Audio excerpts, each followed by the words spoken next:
Welcome to another beautiful interview. We have Lady C from the amazing YouTube channel, Critical Thinker. And I am so honored to be here with her today. I interviewed with her for her channel a couple weeks ago, and I just think she's such an amazing woman with so many different talents. And I wanted to have her on and have her share her story, which I don't even know about. We were just having some small talk before that.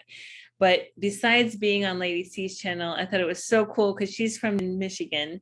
And I'm from Michigan. I mentioned my uncle's party store, which is Andy's Market. And she's like, oh my gosh, I used to hang out there. So she knew my uncle's party store in Michigan. It's such a small world. It's like an hour away from where I grew up. So it's just a really, really convenient, really coincidental that we're here today and that we're able to interview each other across the world.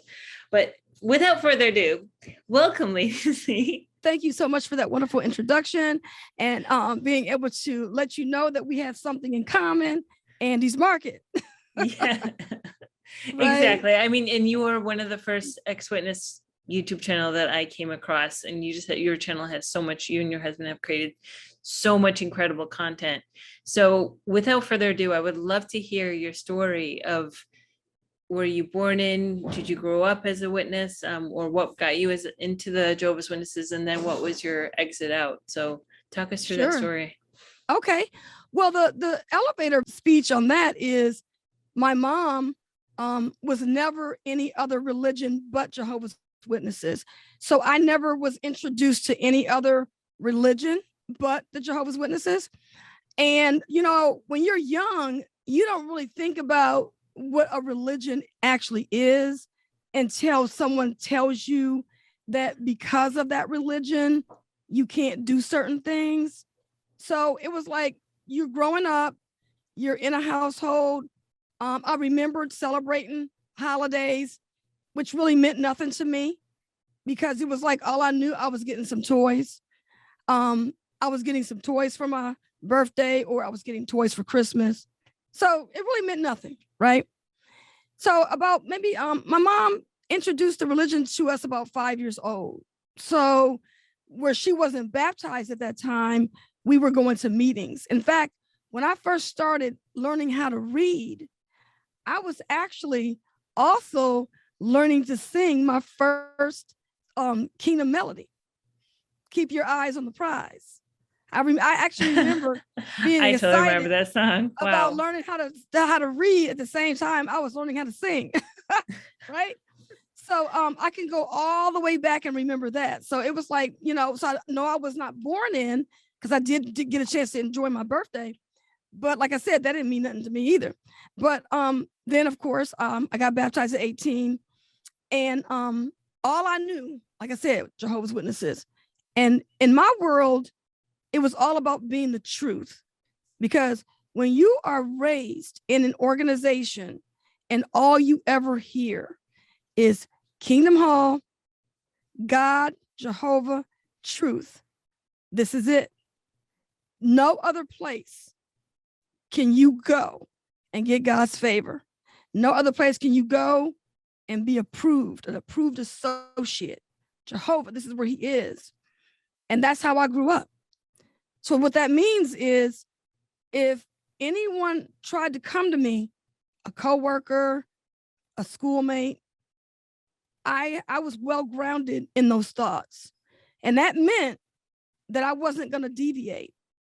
I don't care what you told me, this is where I was going to be. And one of the things, there was an incident that happened in my life. Me and my father was on a road trip and we broke down. This is pre-cell phone days. And my mother, it was on a Saturday, was trying to reach out to some family. And it was so crazy because she couldn't get not one of her brothers, and they're not witnesses, to come and pick us up. Oh, I'm going to fish. My family in Michigan, they love to fish, you know? So they're either like ice fishing or just regular fishing on the bank or out there on their boat fishing. But this was actually in the summertime. And I remember my mom couldn't get no family members to come get us. But when she called the brothers, and we were going to Mount Clemens congregation at the time, She called the brothers in Mount Clemens, and they came out in a Suburban. It was like a couple of elders. One of them was my cousin and my mother's first cousin's husband. And they all came to get us. And it was like John Wayne and the Calvary is here. And I was like, this is the truth. I know this is the truth, because my mom couldn't get one of her worldly family members to come pick us up, but the witnesses were there. And at that moment, I was like, this is it, you know? And I didn't get baptized at that time, but when time came and I was ready, that's what made me get baptized, because of that, because of those gestures. And when you think about what they did, you look at, my dad was not baptized. So they knew that that was going to be a witness, that they came out to get us, you know? And so it was supposed to be a good thing for him to see the love that Jehovah's people show individuals. And growing up in this religion, that's all I saw, because my dad was in the military and we traveled around a lot.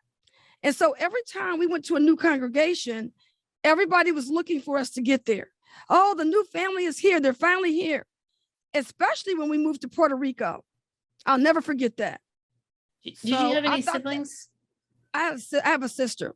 Okay. Me and my sister. Older, younger? She's older. Okay. But she's not a witness. She's not a witness. She never got baptized? No. Okay. In fact, she tried to get me not to get baptized, because she said, don't get baptized, because if you do something wrong, you're going to get disfellowshipped, and then nobody's going to be able to talk to you. That's what she told me.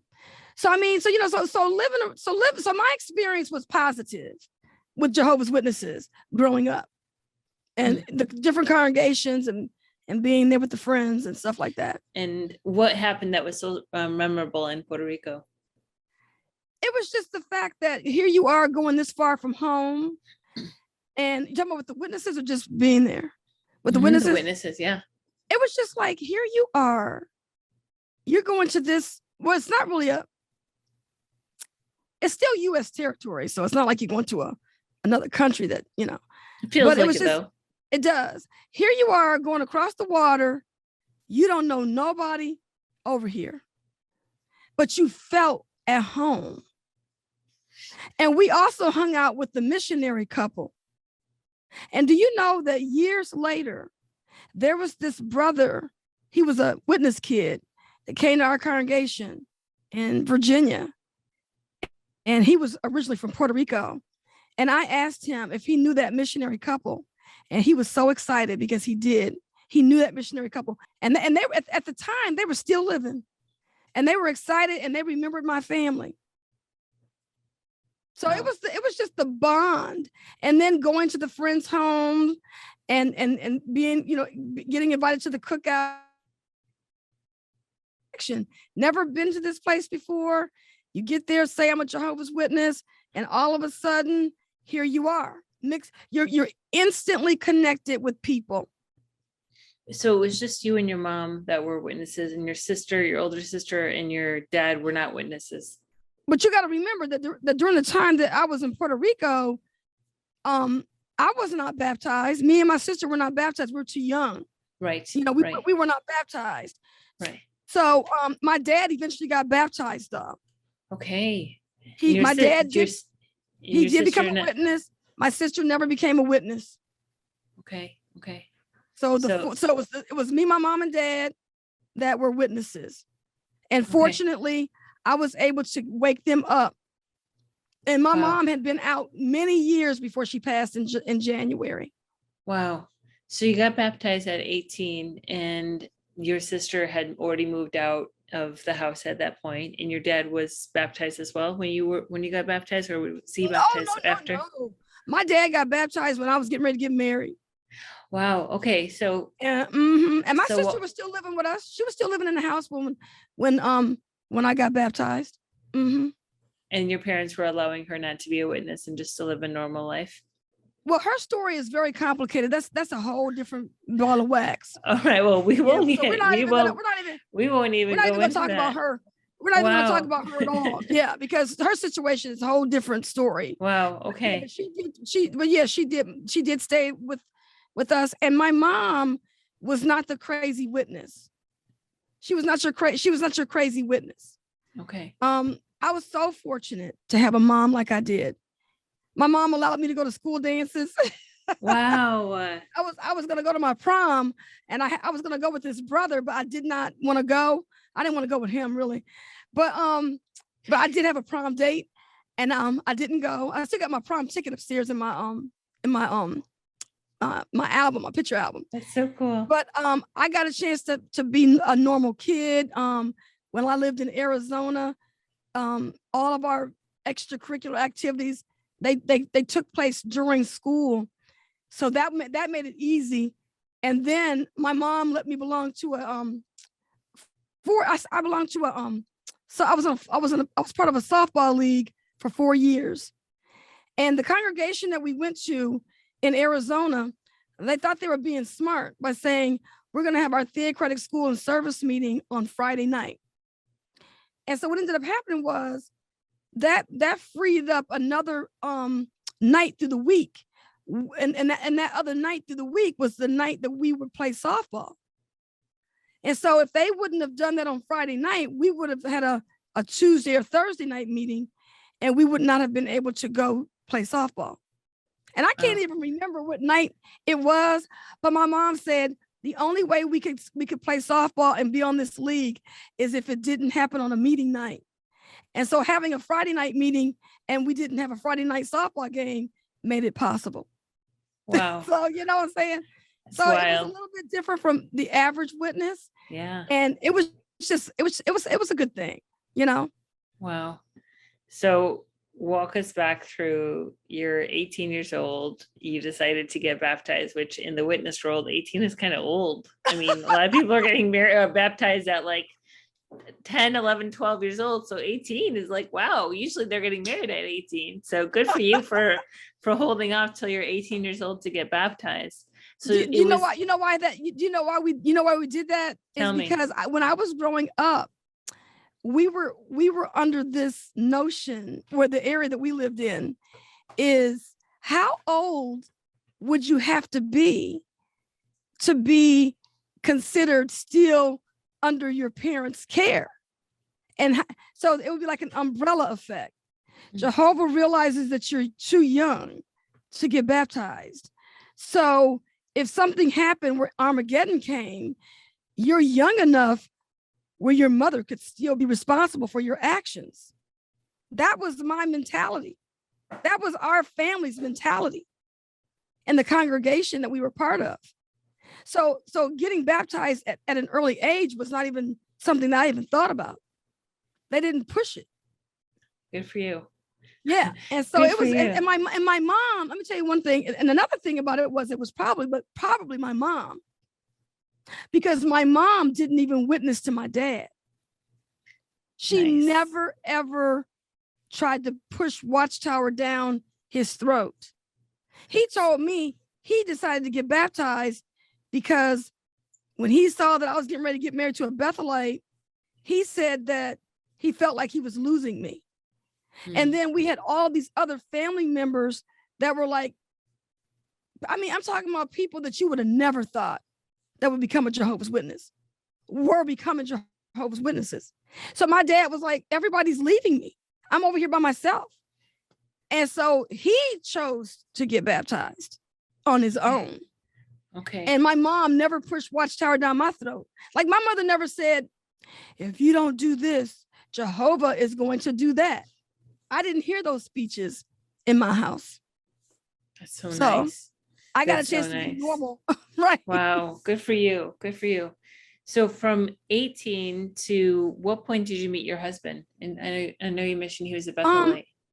Yeah, we met in our early 20s. Okay. And how did you guys meet? We ended up meeting through a sister. So there was a pioneer couple that came to visit our book study. And they were trying to move to our congregation. And I remember the sister, after they moved to our congregation, she had already met JT at Bethel the previous year and had invited him and his roommate to come to Detroit. And so the sister said to me, she says, we got some Bethelites that's coming to visit, and they're going to be here for the assembly, for the district convention. And she said, and JT will just love you. And at the time, I was like, it went in one ear and out the other, because I had just gotten out of a situation with a brother in my congregation that was interested in me. And then I woke up to the realization that this is not a good match for me. And so when somebody was telling me about another brother, I didn't want to hear nothing about no another brother. I was like, okay, that's fine. And so then when the time finally came for them to come to town, I was coming home from work. My mom said that Sister Jean, her name is Jean, had called me, and she said, come on over because the brothers were here from Bethel. I told my mom, I ain't going nowhere. And so then my sister they were like laughing. I'm like getting ready to get cozied up, watch a movie or something and everything after I got home from work. And then the phone rang, and it was Jean. And she was like, Cathy, she says, did your mom tell you that, she got these brothers from Bethel was there? And I told her, I said, yeah, she told me. And I told her that I wasn't coming over. I was not interested in meeting these brothers, And so then finally my mom talks me into going, and she says, I tell you what, she said, go on over there and meet the brothers. And if you don't like them, just come on back home. And so I think I must have got over there like 6 o'clock that evening. And I didn't get back home until 1 a.m. I was over there till like 1 o'clock in the morning, hanging out with JT, his roommate, the sister, her husband, and then another sister had flown in from New York because she was going to be staying with them as well. So I had a good time. Wow. Wow. What a special time. And then how shortly after that did you guys end up getting married? 3 years later. 3 years. That's a long courtship. See, we didn't start really dating seriously or just talking until maybe about a year later, maybe. But we were friends. Okay. So we kept in touch. I knew it was so crazy because that very next year, JT was going to Los Angeles to visit.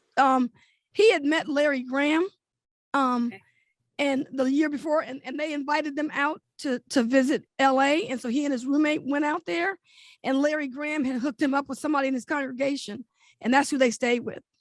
And I said to myself, oh my God, if he's going to LA to visit, I can just forget this brother, because he probably gonna be hooking up with one of them fly sisters out there. You know what I'm saying? And I remember getting a postcard from him, and from LA. When he's in LA, he sent me a postcard. But obviously he didn't meet nobody there because, like we're together, right? So long story short, he was still available after he got back from LA. So how old were you when you got married? So we were early 20s. Okay. And how in a Kingdom Hall wedding? Yeah, we had a Kingdom Hall wedding, and my dad was able to walk me down the aisle because he was even if he wasn't baptized, I think he still could have done that. Yes, exactly. And we had all the trimmings of a wedding, nice wedding. Yeah. And how many years ago? How many years have you guys been married? Oh my God, it's been a while. We've been married for a while. Has it been over 30 years? No. Okay. Yeah. It's so, because I know I saw a happy anniversary on your Facebook page recently, but I wasn't sure how many years you had been married. But yeah, I will get it out of you then. Age category, because people, when people will look at you and they'll say, "Oh yeah," but when people find out how old you are, then they want to treat you differently. So I'm gonna tell you what, this is my attitude about life. As an African American woman, I show up as a color. As a female, I show up as a gender. And then when you start aging in America, you show up as an age. So those are like 3 areas I stay away from. I don't want to show up as a color. I don't want to show up as a gender or an age. I want to show up as me. So that's why I stay away from all those questions. I get that. Just take me as I am. I get that. What you see is what you get. No, I get that. You I know? also don't like And to be put in a yeah. category. Yeah. And when we used to be Jehovah's Witnesses, I had to show up as a Jehovah's Witness. Right. So, true. you know, I just want to get out of those stereotypes. No, you know, I'm I think ageless, colorless. I mean, I know I got color. I mean, you know, I get but you. I totally understand where that's you're my coming attitude. from. That's my attitude about life. It's like, okay, that's fine. You I know, get it. when I start getting gray hair, then y'all can find out how old I am. You know, that kind of stuff, you know. Yeah. But Well, you look amazing. So we won't even get Thank to you. that. But you got married to a Bethelite who had just left Bethel. He wasn't going to go back to Bethel at any time. You guys got married. we applied to go to Bethel. You did together. But Okay. we applied as a couple, and we did not get accepted. I mean, during the time when we were applying, I guess they were doing a lot of they didn't have no room. And the other reason why I think we didn't get accepted is because I was being very truthful with my field service time. And when I first moved to the area, I had really bad allergies and I couldn't get out in service as much as I wanted to. And so let's say during the time we were dealing with that, maybe I was like lacking like maybe 20 hours a month sometimes. So I was having a hard time getting my field service time in. And I think a lot of that has to do with it too, because, you know, everything in the religion is all about getting those numbers. So it was like, well, if she's having a hard time getting her numbers, how would she do here at Bethel? But I'm gonna tell you right now, that was a good thing that we didn't get accepted, because I can't even imagine where we would be at today if we would have went to Bethel. It would have been pretty bad. So where did you guys end up moving after you got married? We moved to Virginia. Okay. And then you served as a couple together in Virginia. And at that time, was he serving as a servant? When we first got married, he was a servant, and then he was appointed elder a couple of years later. Okay. That was, and that probably happened all before he turned 30. Yeah, because he was still serving in Bethel, and exactly. they usually rush people that have such a prominent role in the organization. If you're a Bethelite, you're probably going to be an elder before your 30s. It's just kind of like how it goes. So then that happened, and then at what point, what got you to wake up? And was it you first? Was it him first? Like, what happened? He woke up first, but you know, it was kind of like kind of simultaneous that both of us were beginning to see things were going kind of like we were beginning to notice things. Like, as a couple, we had a circuit overseer and his wife that were just strange, doing just crazy stuff. We would talk about how crazy it was, the way they were acting. There were things happening in our congregation that was kind of crazy, stuff that was happening that just didn't fit right. But then you try to say, oh, Jehovah gonna clean this out, this and that. But what really got us to looking is getting on the computer, being on the internet. And really, like, my I was doing my own business at the time. I was a freelance instructor. And so we had gotten a computer, we were online. So we always had a connection online. And as I always tell people, you probably have heard this story before, that when I was growing up as a kid, the Jehovah's Witnesses always said, Jehovah's name is in an encyclopedia, check the dictionary. So whenever you would get a chance to see these reference books, check out to see if you can see Jehovah's name in the book. And so, of course, when I got my internet and I went to the search engine, well, you can only imagine, hey, I've been told to type Jehovah's name in, why not do it here? And all the stuff that came back. Now, during that time, it wasn't a whole lot of stuff coming back, because it wasn't the world that you see today, but there was enough stuff coming back that you could start to see what was happening and what other people were saying about the religion. But the day that I came home from the Kingdom Hall, me and JT were coming home from the Kingdom Hall on this one particular day, and he was very frustrated, because I guess we had just studied the article about the 1914 generation. And he stopped me, because I don't even know what he was thinking or how he was going to approach it. But he kind of like came up to me and said, I don't know what I'm going to do. Did you check out this article about the 1914 generation, the change that they're making in the organization? And he was like, really concerned that they were now saying that the generation teaching was no longer going to be an issue. We're not teaching that anymore. And it went over my head that they were making a change to the teaching, because remember what I told you before, this is Jehovah's house. This is where we got to go. This is the truth. But the reason why JT double clicked on it is because he used to give the talk about how he knew he would not die in this system because of the 1914 teaching. So, of course, if you're giving a talk about that and now you see it changing, then, of course, your ears perk up, right? Yes. So we took that information along with the one about the it was the alternative service article that came up not long after that, 1914, and the separating of the sheep and the goat. Okay. So those were the three things that woke him up. Okay. And then we ended up getting online on a bulletin board. And as you asked me before we started this interview, how did I get my name, Lady C? So JT coined that name back then. He was calling me Lady C back in the day. So when we decided to get back online, but online in person, then I became Lady C all over again, right? But he would go back and forth with people online. He used to be the troll that's on our pages. And he was up there trying to defend the Watchtower. And so he got into this back and forth with an apostate. And I think that's why he goes back and forth with people now, when he goes back and forth with people on our channel. The reason why he does that is because that's how he woke up. Somebody did that to him. So he was an elder at the time, and he was going in and going back and forth with these apostates. Yep. Okay. And that's when the person told him to get Christ as a conscience. And the rest is history. Wow. At that point, it was like all downhill for us. We were like, well, I really shouldn't say all downhill for us, all downhill for the Watchtower.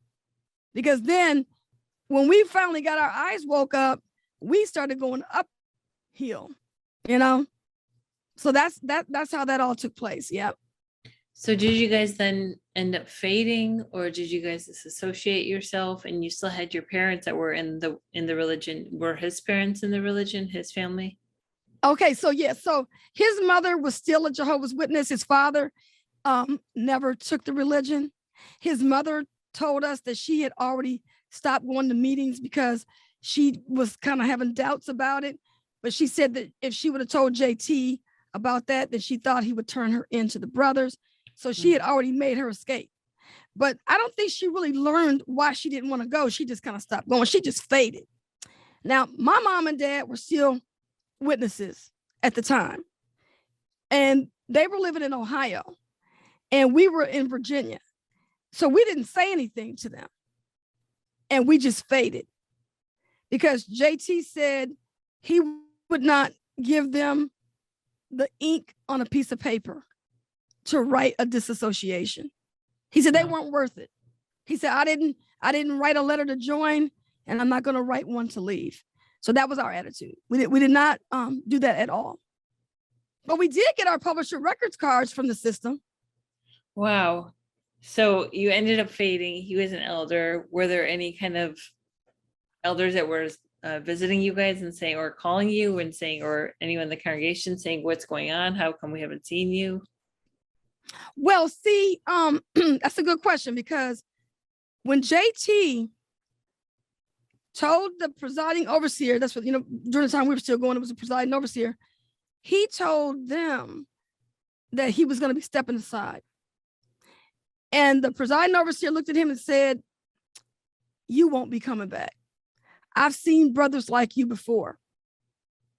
So I think there was one other brother on the body that called us, but everybody else kind of like knew something was up. But it was the friends in the congregation that were calling us, and other people from other congregations as well. Wow. So People that knew us, that we knew, they were coming to our home, and one of his friends from Bethel was trying to get in contact with us and stuff like that. So it was people like that. okay. So as he was fading, he stepped down and then just stopped going to the meetings altogether. So then That's at right. what point did you then decide, okay, we need to create social media and create a YouTube channel? How far after Oh, that was that? well, it's interesting that you asked that question, because like before I told you, we were on those bulletin boards, and it Exactly. was at first it was a bulletin board called H2O. Then it was Jehovah's Witness.net. Now JT was all over that. He was all on that Jehovah's Witness.net board. I was so busy working my business and becoming this woman of my own leisure that I can now be my own boss and stuff like that. So I wasn't really into that at the time. But as time went on, back in 2010, we decided to start a blog talk radio. And I think we must have did like 6 episodes. And it was so funny because JT was like, because we had a slot that we would go, it was live, that we would go on live. It was 10 o'clock on Saturday morning. Wow. And JT was like, oh my God. He was like, I'm not doing this every weekend like I was doing this when I was in Watchtower. He said, because I feel like I'm out in field service all over again. I got to be somewhere on Saturday at 10 o'clock. Exactly. So we only got 10. We only got 6 episodes out. I think they're still out there somewhere. And so then we said, okay, we're not going to do it. We're not going to do it. We're okay. But we also used to have people come into our home before we did the blog talk, and we would be still on that bulletin board, and we were doing things via email. And people would come, people would call us. Maybe someone would say there's someone that lives in your area that needs to talk to a witness, an ex-witness, and they need some assistance. And so we would do stuff like that, right? And then one day I'm sitting in the kitchen and I get a phone call from my dad. And this is like in 2012, the end of, I think it's like November of 2012. And my dad goes, did you see all those people on YouTube? And I'm like, no, I'm not even on YouTube, right? Because I mean, at this time, I'm in college. No, I've already graduated at that time in 2012. I'd already graduated, but now I'm trying to think about how can I do other things with my life. I had been taking different training in video production, so I'm learning how to do videography, and I'm finishing up my degree. I took an acting class, and I'm getting ready to start doing my own business in video production. And then my dad tells me about these people on YouTube and everything. And then I go up there and he goes, you need to be up here. He said, you guys have all this experience, and you had the experience on those bulletin boards back in the day, with JT being at Bethel, being an elder. He knows Watchtower, all the stuff about Watchtower that people could actually learn some things that he knew. And it wasn't about saying, hey, I'm an ex-Bethelite. Hey, I'm an ex-elder, so you got to listen to me. It's not that kind of a party, because JT wasn't that kind of a person. He was just one of those people that he did what he was told by the organization, and he knew the law, their Watchtower law, like the back of his hand. So if you had a question about something that somebody was going to do, he knew all about what they were going to say, how it was going to play out, the judicial case, and everything. So it would be good if he came out and shared that with people. That it was like that kind of a situation.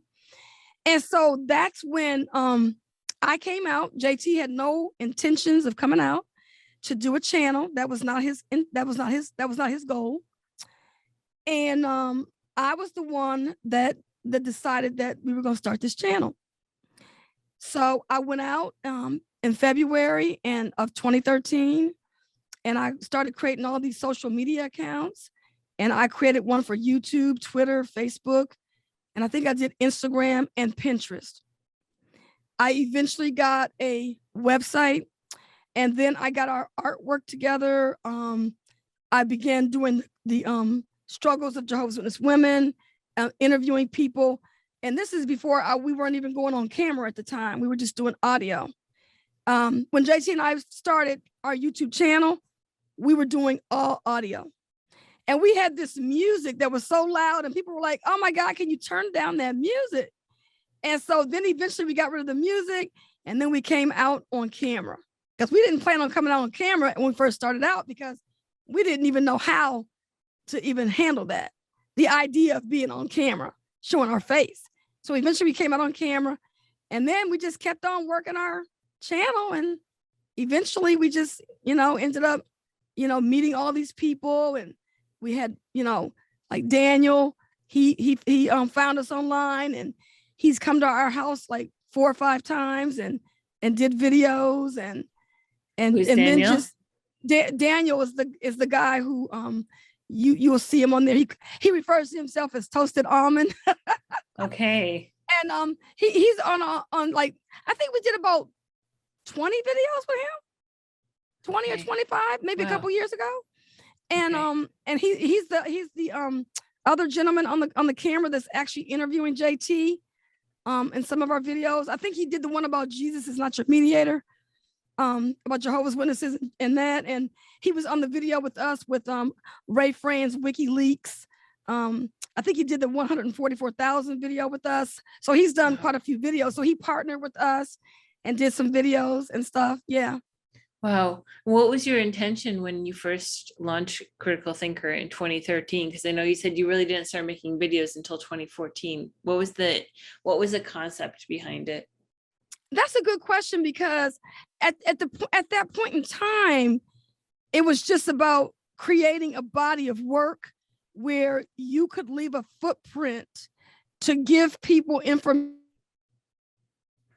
So what are people looking for? What do people need? So based on the emails that you're getting, based on the information that you're hearing about people, somebody's committing suicide. How can we create a video that would speak or resonate to people to keep them from jumping off of a bridge? I want to give you information.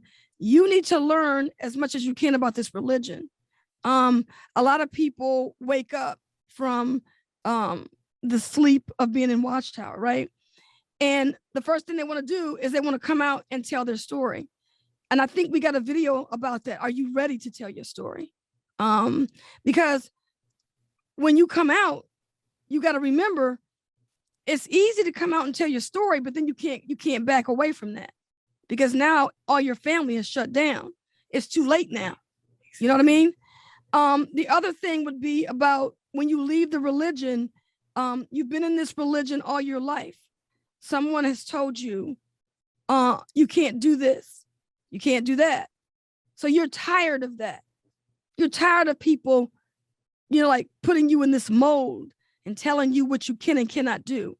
Now you leave and it's like, oh, I can do everything now. You're like a little kid in a candy store. But do you want to be the poster child? And I think we did a video about that.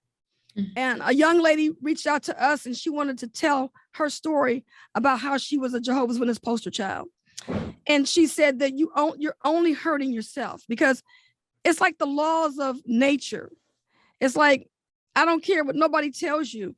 If you're growing up and somebody tells you, don't get too close to the ledge, because if you fall off this ledge, you're gonna fall to your death. You're gonna hear that all your life. Then finally nobody tells you that, and now you're on the ledge and you don't realize it, but you're gonna fall to your death anyway. It doesn't make a difference if somebody's telling you what you can and cannot do. That's the law of nature. Mm-hmm. And so if you are a Jehovah's Witness and now you come out into the world, you still got to follow certain laws. There's still a moral clause that I hope people didn't get rid of. There's still things that you wouldn't do. You wouldn't go to a bank and start robbing a bank just because nobody told you couldn't, and you're not going to just start. Some people went out and celebrated Christmas so hard. Like they went and bought the biggest Christmas tree they could find, or the biggest cross that they put around their neck, just to show people, hey, look, I'm indulging now. That's so unnecessary. I find that so interesting. And I talk about that too, like the holidays. I feel like the ex-witnesses, they feel like right when you leave the organization, you have to celebrate all the holidays. You could do whatever the fuck you want. Like we were talking about earlier, when you were saying you buying the biggest Christmas tree, I've seen witnesses or ex-witnesses in the ex-witness Facebook groups, and it looks like they're spending like $10,000 on Christmas decorations, lighting up their entire yard, putting the biggest Christmas tree, spending like an enormous amount of money, having to get like a shed just for the holiday decorations. And now they're claiming Christmas or Halloween or whatever is their favorite holiday. They always wanted to celebrate it. And it's like, slow your roll. Like, seriously, do you realize that, like you were saying, it's like this indulgence because you didn't have it for X amount of years or maybe your whole life. And now you feel like, oh, I've always wanted to do this. And it doesn't have to be like that. In my opinion, it shouldn't be like that. I agree. And I really feel like you went from one area trying to show people that you're going to be this good witness and I'm going to do all these things that witnesses do. And of course, everybody doesn't do that either. And then all of a sudden I leave and now I want to show people that I can do all these things and I'm going to show these people what I can do. And I'll give you an example of what happened to me at my job one day. See, being in the workforce, you're thinking everybody is not religious and everybody whatever, but there are people that are religious and there are people that go to church. Now, we never really get into this on our channel. We don't belong to a church. We consider ourselves spiritual people. We visited churches. Being in the Jehovah's Witness religion, whenever I go to a church, it's like being back at the Kingdom Hall. Right. So those are trigger words. You end up in PTSD all over again. Right. But I remember being at my job one day, and this is when I first left the religion. And I remember trying to be like, thought I was fitting in with everybody at the table. We're all out to lunch. And I said, well, I'm not all that religious either, anyway, or something to that effect. And everybody looked at me like, oh, like, could she be a heathen? Because it was like, that's not what people do. You don't have to go and make this big announcement that you're not really that religious or go to church and things. And I'm like, but I am spiritual, but I was just trying to let them know I didn't go to church on a regular basis, and I also have an issue with that. I have an issue with the Jehovah's Witnesses that tell me that you're not spiritual because you don't go to the Kingdom Hall. And then you got people who go to church that say you're a heathen because you don't go to church. This one guy said that he goes to church every week because that's how he's able to make sure that he doesn't do bad things. Or he goes to church every week because he's trying to pay back God for all the things he did bad through the week, right? So if you got a person that goes to church because they feel like they did all these bad things through the week, and that's why they're there on Sunday, then they look at you and they say, well, you ain't going at all. So what are you doing? See what I'm saying? And see, that's just wrong. That's outright wrong. Absolutely. Outright wrong. Absolutely. Because everybody don't live that life. Everybody don't live a life of debauchery. Right. So don't look at me and try to judge me and say, because I'm not here every Sunday, that I'm doing something wrong. I'm the same person I was when I was going to the Kingdom Hall. We did not throw the baby out with the bathwater. No. And people that are super religious, there's so much more shame and guilt associated with being super religious.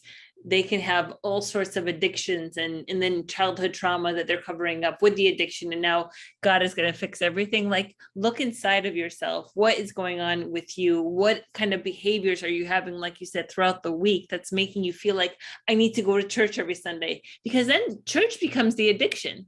Because church then is covering over something that's not going right in your personal life. Look in your personal life. Look in your family situation, your home life, your work life. Are you even happy? It's people just think that God is going to fix everything. That's just not how it works. I'm sorry. That's not.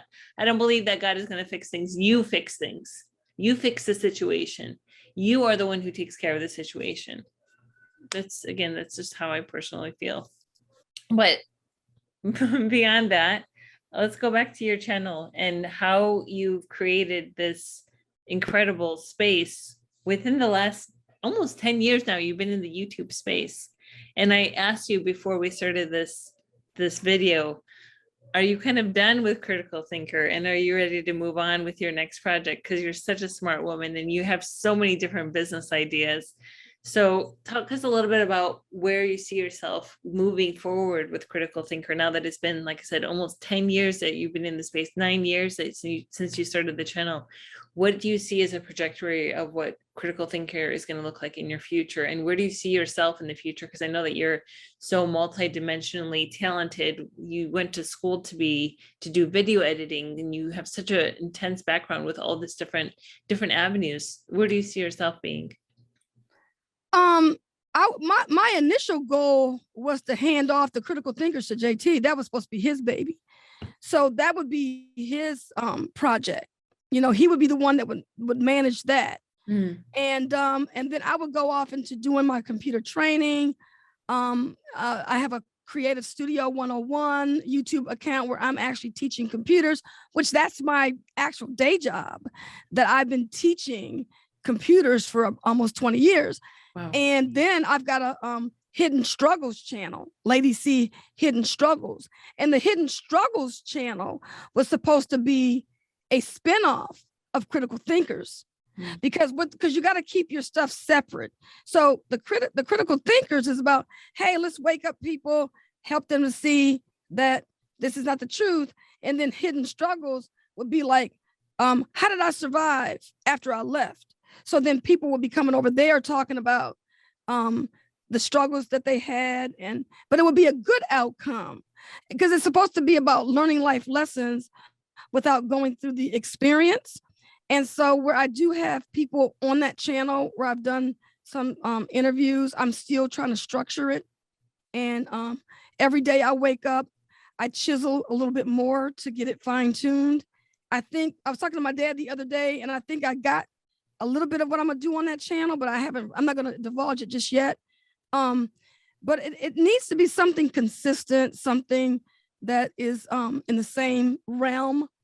So it may border somewhere around relationships, but it needs to be something that helps people to see, once you leave the watchtower, once you leave any high control group, once you leave domestic violence relationship, how can you see yourself?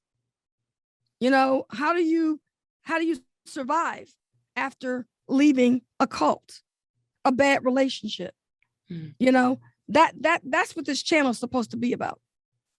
I love that. And how long have you been doing that channel for? That channel's been around about the same time as Critical Thinkers. Okay, wow. Because that channel started as One Wish. Because I started that channel one day, I was in my office and I was just bored to tears, and I had my iPhone, and it was a every Tuesday thing. And so one day I said, if you had one wish, what would that one wish be? And I sat there and I did 60 seconds, and I started on Magistio. And so Magistio, I think it only allowed you to do 60 seconds at the time. So it had to be 60 seconds. You should have saw me all around Washington, D.C.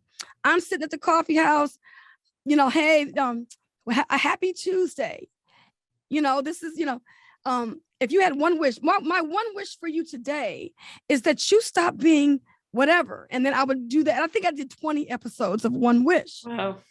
And then a friend of mine was like, oh, no, don't try to do that. You're trying to do too much. And, my personality type don't want to hear nobody telling me don't keep trying. Because I did this book, I think it's called The 4-Hour Work Week.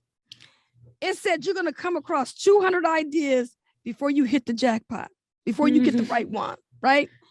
So I don't know how many ideas have come through my head in the last couple of years, but that one wish was one of them. And some of those videos are still on that channel. Wow. So I'm still kind of evolving with that, but it's getting there. I'm still mixing the dough, and pretty soon I'm going to have something on that channel. That sounds so and then awesome. I'm doing the computer training. Now, mind you, keep this in mind.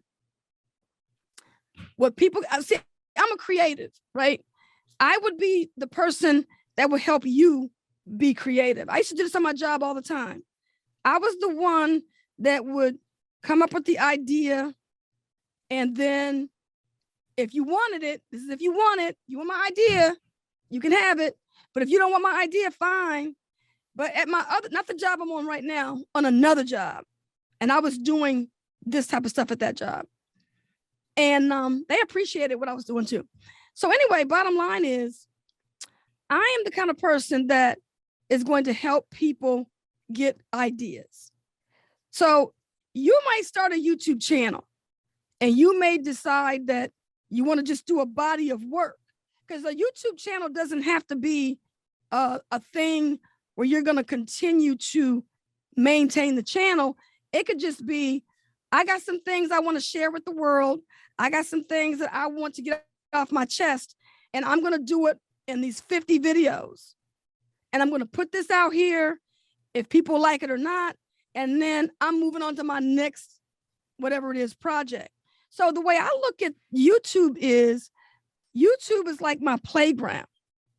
So even though I got multiple topics on YouTube, it's still under the video production umbrella. Look for my cooking channel. That's coming next. Because I got some cooking channel. That's going to be a body of work that I'm going to do. And what that's going to be about is what I learned in my recipes. So this would be like me leaving my legacy to my nieces and nephews, cousins and stuff. This is the food that Granny used to cook. Here it is. Come on, come have it. You know, come get it. I love that. So I don't have to have a YouTube channel cooking for 20 years. I could just put 50 videos out there. And I encourage people to do that. You're just creating a body of work. That's just your body of work. That's all it is. And you decided that you wanted to share it. And you decided that you wanted to leave your mark on the world with things that you know how to do. And there's nothing wrong with that. And it's not like you're doing, oh God, she's doing all this stuff. Oh my God, you got to stop. You got to stop. Well, if you had like 5 or 10 clients and I was doing video production for them and they got different things, it's the same thing. You're just doing it for yourself. You see? Exactly. That's very, very true. I'm right there with you. And I'm looking forward to seeing all of these different things. So maybe we can actually have the link to your other channels on the description box. That would be super great. So I want to say thank you so much, Lady C. And I look forward to actually watching your cooking videos. That sounds really, really fun in the kitchen with Lady C. Some awesome recipes. I got one out there. I've got one on hidden struggles. I'm making a smoothie. Oh, yay. I'll totally have to check that out. I really, really appreciate it. Thank you so much. I loved having you. It is a pleasure interviewing you, and I look forward to our relationship together, and I'm looking forward to actually growing my channel, because your channel is so inspiring just to see you and all the different aspects of the channel. You're not just focusing on interviews. You have so many different things going on in your channel. So I find your channel so inspiring, and you're definitely an inspiration to have me be in this Jehovah's Witness space. So I just want to say thank you. So that's all. Is there any? Thank you so much for having me. I really appreciate it. I really do. Thank you. You're so welcome. Is there anything else that you'd like to add before we end the video? I just want to tell people to keep on, keep growing your mind. And as you asked me about, do you plan on staying with critical thinkers? And I look at a lot of people, and, there's more channels cropping up every day. I really encourage people to look outside of Jehovah's Witnesses and do other things too. Learn about, find out who you are, do a personality test, just find out what your interests are as well. Don't just be a consumer of other people. Also try to find ways to learn. I know people will say stuff like, I can't go back to school because I don't have the money. But honey, I'll tell you anytime, you can learn right on YouTube for free. And you ain't got to just be at a Jehovah's Witness site. You could be at a or exJW Witness site. You could also be in somebody else's audience learning something as well. Get a schedule and map things out. Get your life on track, and really and truly start to get outside of the circle of ex-witnesses too. I love that. Literally, you can learn everything on YouTube nowadays. I technically don't feel like you need a degree to do anything unless you want to be like a surgeon or like something like that, then sure. But you can learn everything on YouTube, and experience, you can have that by yourself as well. So I really, really love that. That's such good advice. So thank you so much. Could not agree with you more, because with the Wi-Fi and internet, everything is attainable for you. So thank you so much for sharing that. Oh, you're welcome. Thank you. With that,